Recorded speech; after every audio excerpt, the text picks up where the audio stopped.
Hey! Yo everyone, Andrew here, bringing you another video review, and today we're going to be doing something a little different. Today we're going to be reviewing Dungeons & Dragons 5th edition. Now, usually I go on and rant and rave and reviews of comic books and all comic book related stuff. I mean, that's my bread and butter. That's probably one of my biggest interests and passions. I mean, look behind me. Look how many Batman figures you see. Probably way too many. And you got the Robin figures on this side and the Justice League on that side. I'm obsessed with comic books. But it's always good once in a while on my channel to take a step back and talk about something different, whether it be video games or movies or televisions or anime or wrestling or whatever it may be. It's always good to take a step back and talk about something else I'm passionate about. And I understand this will probably not be the most popular video or maybe the most well-liked or the most discussed, but it's still D&D is a passion of mine. It's something that I enjoy doing. I do it 2 times a month. So every other week I do it with my friends. I've been doing it for quite a long time. Now, a lot of you guys are probably already know the name Dungeons & Dragons. You've heard of it in popular culture. Some of you may have played it. Some of you may know the general rules, but some of you may know nothing at all. Basically what Dungeons & Dragons without getting into a hour-long description, is a role-playing action-adventure tabletop game where you basically assume the role of a character of your choice in your creation, and you go on these adventures. And these adventures are run by a game master or a dungeon master. We call it a dungeon master in our sessions, and I'm usually the dungeon master. And these adventures can be anything, and it can be in a world that you create and with, these characters that you create. And I mean, I have a world, it's called the World of Gordion, and we've been playing characters there for 10 plus years. It's crazy. It is absolutely crazy. And I've been playing with the same people for 10 plus years. I've been playing D&D longer, but consistently for 10 plus years, it's fantastic. The great thing about D&D, other than the fact that it's excellent escapism and you can create this own character and become and assume that character however you want, is you kind of learn a lot about yourself while playing it. And you learn a lot about people while playing it. And it's really just a great, great fun ride. I get so invested in D&D, I draw pictures of my characters.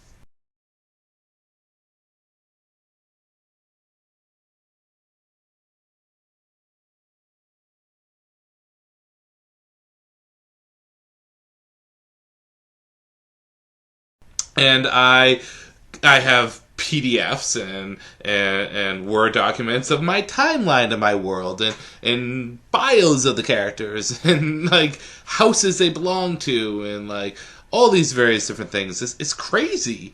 It's crazy. But I mean, I love D&D. So for those of you that have not tried D&D at all, I recommend going out and trying it because it is a fantastic game to get into. But this video isn't about me coercing you to try D&D. It's not about shoving it down your throat and be like, take it now! It's the most metal game you'll ever play! Dungeons! Dragons! Dungeons! Dragons! No, it's not that. This is just basically a review of the 5th edition Dungeons & Dragons because there's been different editions. Basically 5, but there's been broken up. There's been D&D, there's been AD&D, 2nd edition, 3rd edition, 3.5. You have 4th edition, 5th edition, and then you have supplements that, well, not supplements, but other games that basically are kind of like D&D, but not like D&D. So what I'm going to do is I'm going to give you a brief history about D&D, of my time with D&D, and then I'm going to talk about 5th edition, and then we're going to go from there. And maybe throughout the way, I mean, we'll have a good time, and you'll learn something, and maybe you'll try Dungeons & Dragons, because it's communally one of the most fun games you can play with people. It really is.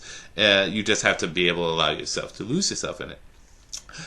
So I started playing Dungeons & Dragons back when I was 14 years old. I went to a private school, and at that private school, you had to take 2 different clubs a year.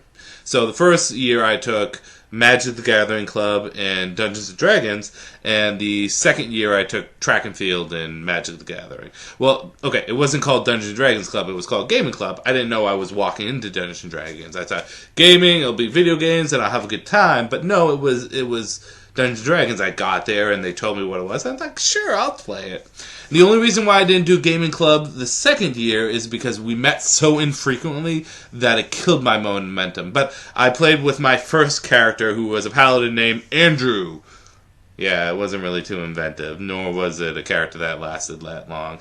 And then after that, I played a little bit with my friends on the side, when I was 16, 17, but I kind of stopped Dungeons & Dragons for a while, and it wasn't until I met up with the current group I have, which were a lot of people from work at the time, and friends of those friends, we all decided to get a group together and play Dungeons & Dragons.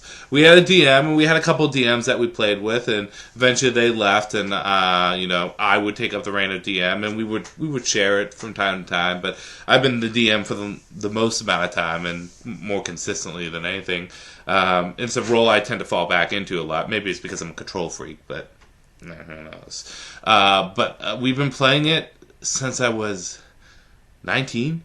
I was with my wife. I met my wife when I was 19. It was in the beginning of our relationship. So 19, I'm 29 now. I'm going to be 30 in just a little over a month. So yeah, 10 years of consistently playing this game.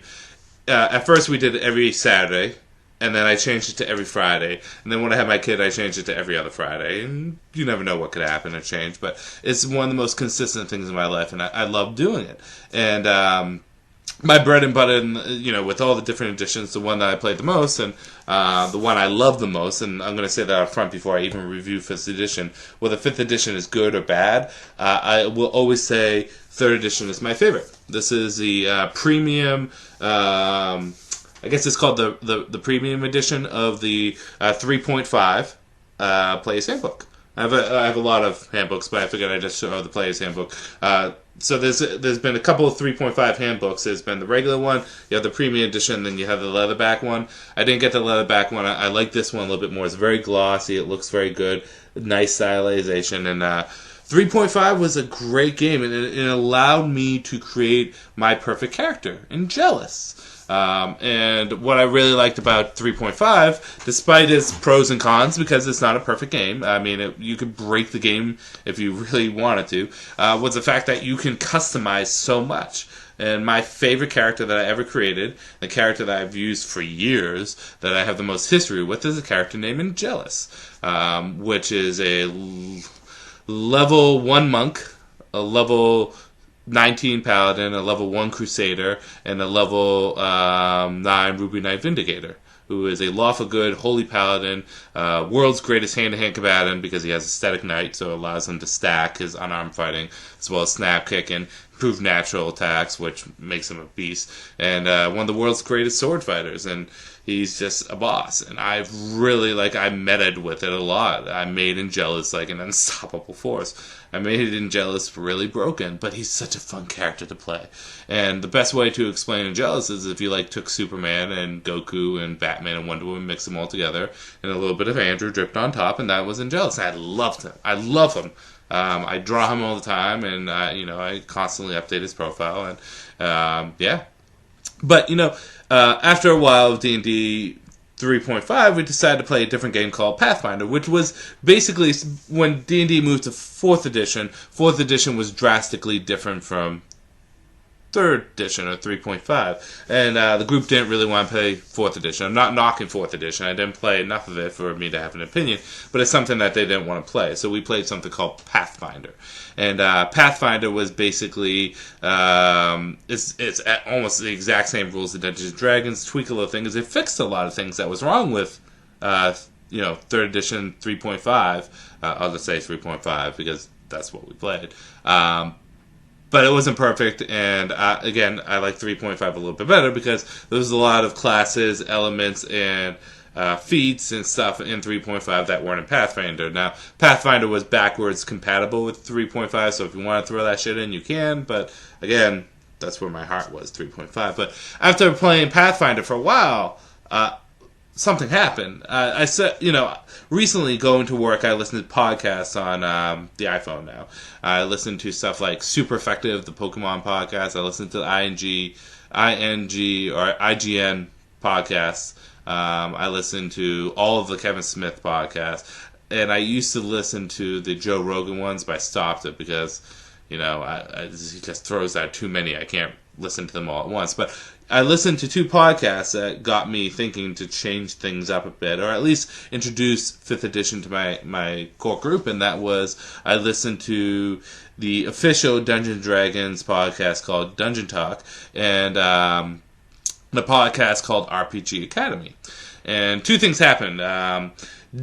Dragon Talk, which is a really fun Dungeons & Dragons podcast, they had a couple sessions called Lore You Should Know and Sage Advice and all this other stuff. And while they would be doing this and clarifying rules and telling you how things are done, they were basically advertising their product. They should. I mean, it's a company. Like, if you're going to have a podcast about your product, might as well talk about it. So, at the time that I started listening to it, they were talking about a supplement called Storm King's Thunder, which is basically a campaign setting.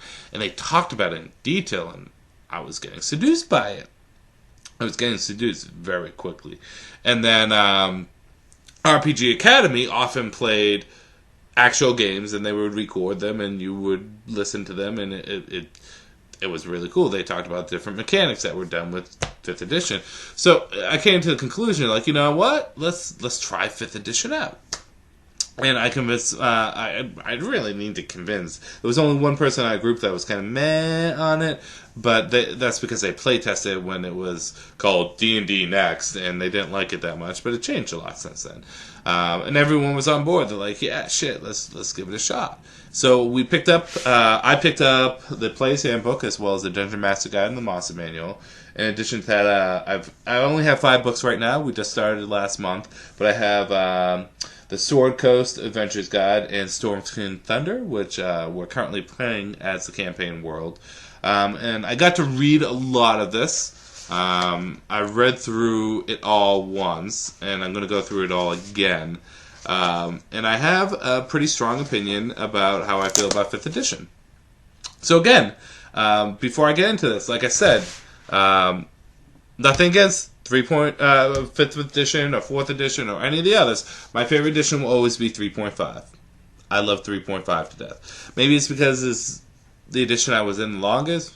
Maybe it's because it's so customizable. Maybe it's because I can't make it jealous the way I want to in any other edition. But, like, this is my favorite. It's just plain flat simple.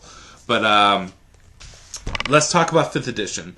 So 5th edition is a little bit more like 3.5 than 4th edition was. 4th edition was a drastic change in gameplay and mechanics. For ill or for good. It was a very controversial set where either you really, really liked 4th edition or you really, really disliked 4th edition. I thought 4th edition had its merits, but it wasn't my thing because, again, it was so drastically different from what I did, I didn't really give it too much of a chance. And again, my group didn't want to. I, however, unlike them, would be open to playing some campaigns of 4th edition, but it's not going to happen. But 5th edition, this one, is very similar to 3.5, but it does a lot of things differently. Okay, so think of it this way: think of 3.5 as playing Ocarina of Time. Okay, and think of 5th edition as playing Twilight Princess. It's like a glove, very familiar, but it's a little bit different. For example, character classes are more streamlined. Let's see, feats are less than they were beforehand. You don't have base attacks anymore. You have proficiency bonuses. Skills are handled differently. As well as there's not many prestige classes. Actually, I haven't went through all the Dungeon Master Guide. I need to. I've been focusing on this and Storm King's Thunder and the Monster Manual more than anything. I got to get Volo's Guide to monsters, but I haven't seen any prestige classes, so that's something I have to look into. But you don't really need prestige classes as much because now they have something called Paragon Pass. So if you're never been into D&D before, you're probably like, what the fuck is he talking about? But if you've been in D&D before and you haven't played 5th edition yet, it takes basically a lot of the good things about 3rd edition and a lot of good things about 4th edition, because there were good things about 4th edition, and kind of put it together. So let's talk about the things I like. Because a lot of things I like is also, interestingly enough, some of the things I don't like. Number one, as a DM, I like the level of control I have. Like, for example, how skills are done, and it's more or less like I pick what kind of things, like if it's a strength check or a wisdom check, on the skills. It's kind of hard to explain, but skills are a lot more free for the D&D to the Dungeon Master to manipulate, and I like how you can add proficiencies in those. I like the mechanic of advantage and disadvantage. I think that's a really fun mechanic. Instead of just screwing people over, you can have them roll at an advantage. They roll 2d20s, and they can pick the better of the two. Or at disadvantage, they roll 2d20s, and they pick the worst of the two. So that's pretty cool. I love that mechanic. And like I said, the proficiency stuff is pretty cool too. I think it was a good takeaway from what was being done in other games and being implemented in 5th edition. And it streamlines, it makes things a little bit simpler. This is very inviting to new players, okay? This is not. This can be tough sometimes. This can be really tough. Worth it, though. Worth it. This is very inviting to new players. We have, there's different kind of players in our group. We have, the metagamer. We have the person that only cares about role playing, the actor. We have the person that kind of sits back and just like absorbs everything in. And then we have a player that doesn't give a shit about the rules. They're just there to have fun. They take it seriously, but they don't give a shit about the rules. So this is a very welcoming book for them because they read it and they're like, okay, I can understand this, and they just don't have the time or effort to put into really learning everything a rule out there, which not everyone does, but they read it and they understand it and they kind of get it. So that's good. It's welcoming to new people. I also like how with character classes, you can stay with one particular character class for the whole entire time of your adventure. You can be a level 20 fighter and not have to worry about prestiging or dipping. Like in 3.5 and in Pathfinder, like you had to dip, you had to prestige if you really want to optimize the character. There were exceptions, but I mean, even in Jealous, he's a level 30 character. He's epic. Like, I mean, again, I've been playing with him 10 years. If he wasn't, I'd be scared. But like, yeah, he has 19 levels of Paladin, but he dipped a bit. He's dipped into a lot of stuff. Maybe one day I'll give you guys like in Jealous's character sheet breakdown. It's really, really cool. But you don't have to dip as much in this. You can just stick with one character class. Now, this Paragon pass that you can take that kind of gives you the optimization. For example, my favorite character class, my two favorite are Monk and Paladin, but let me just take Paladin. So when you reach like 3rd level, you get Paragon pass, and basically 3 different paths you can go that give you variety in the character. For Paladins, it's called Sacred Oaths. So you have the Oath of Devotion, which is basically the typical paladin, truth, justice, the American way, and protect the innocent, and all that stuff. Then you have the Oath of Ancients, which is really just is more of a nature kind of oath. If you're an elf paladin or if you're kind of akin to druids and stuff like that. And then you have the Oath of Vengeance, which is almost kind of the evil side, but it's not. You don't have to. It's the Avenger. It's the Dark Avenger. It's going out and taking revenge on those who have done wrong, and it's more an aggressive oath. Now, none of those oaths are good or evil, but it basically gives you an example of how everyone's can be different based on their Paragon pass.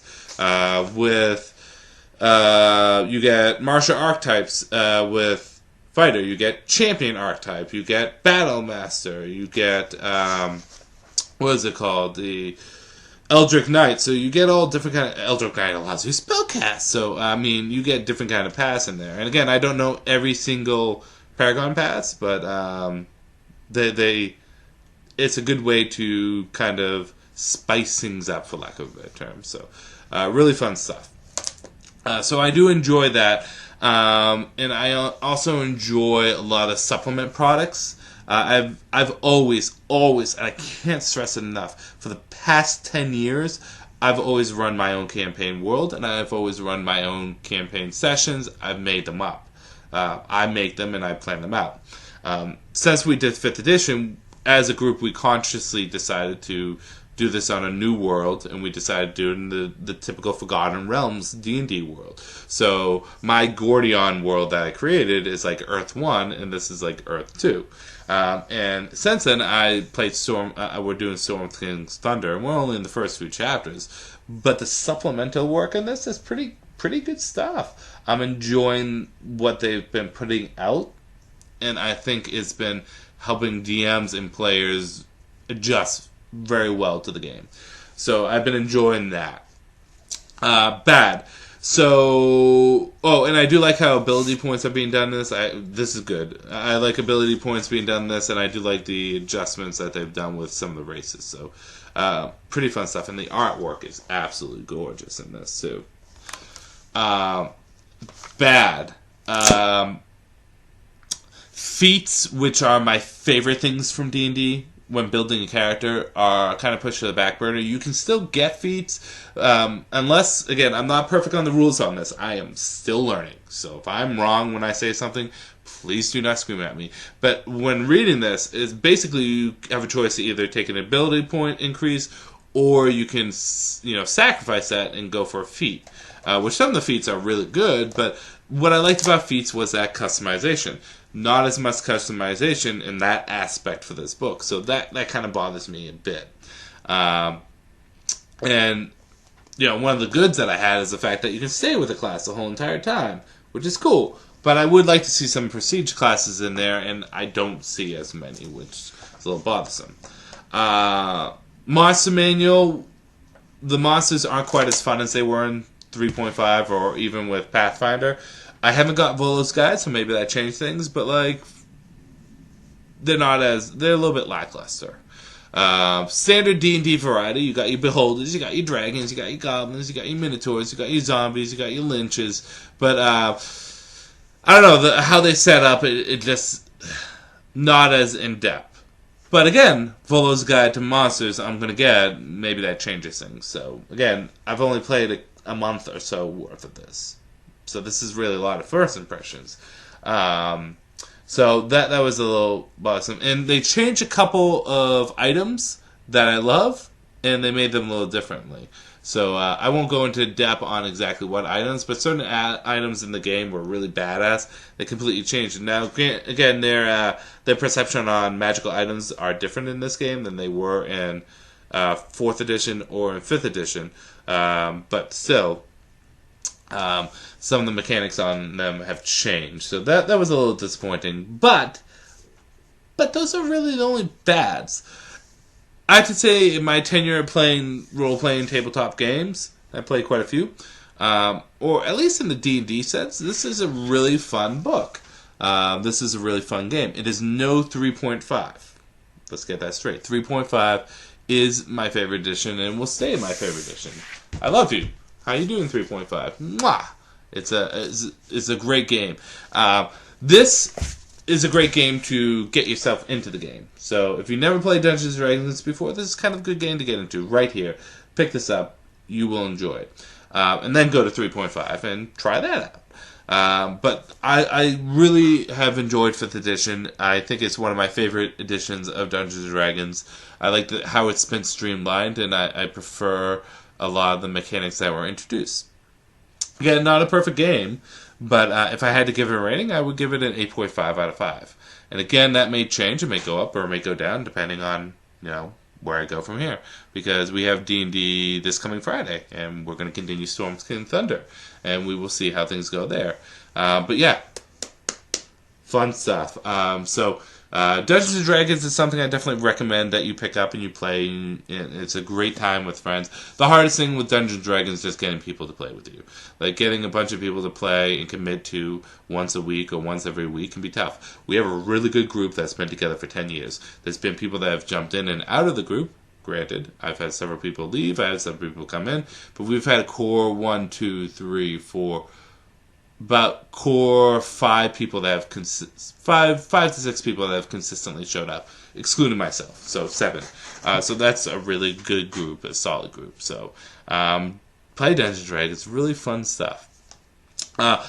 With that said, I'm going to end this review here. If you would like to follow me on Twitter or on Facebook, just look at the little links down below if you would like to contribute to my channel through Patreon. There's also a link down below for that too. Thank you for everyone that has contributed to Patreon. Thank you very much. I appreciate it. And I am going to end this video here. If you guys like this video, if you like to change things up every once in a while, please let me know. I will do more. But we're going to get back to some comic book reviews next week. So be prepared. We're going to get things going. With that said, this is Andrew saying peace out for now.